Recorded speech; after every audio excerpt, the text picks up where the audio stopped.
原來英文用一個單字就可以表達到我哋廣東話嘅就得㗎啦，唔係 OK，唔係 can，而係 just。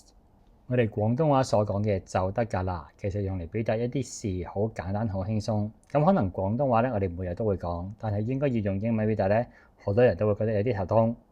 just 呢一個字咧，應該好多朋友都認識，咁大家都知道佢係同時間有關嘅，佢可以表達剛剛，或者我哋廣東話嘅啱啱。我班機啱啱落地 ，I just landed。I just landed。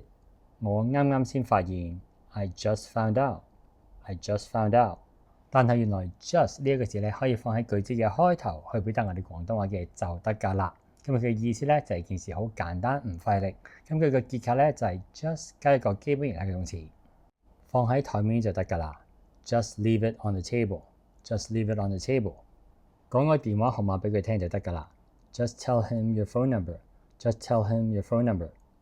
你用完還返俾我就得㗎啦。個暗示咧就係唔需要急。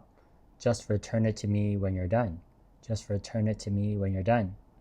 你返工途中掉低佢就得㗎啦。Just drop it off on your way to work。Just drop it off on your way to work。俾多少少時間我就得㗎啦。Just give me a few more minutes。Just give me a few more minutes。你叫我 Simon 就得㗎啦。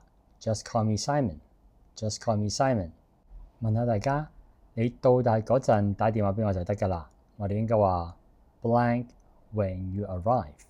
你會點樣完成呢個句子呢？想揾私人英文補習老師或者有興趣參與我嘅補習老師團隊，都歡迎私信我。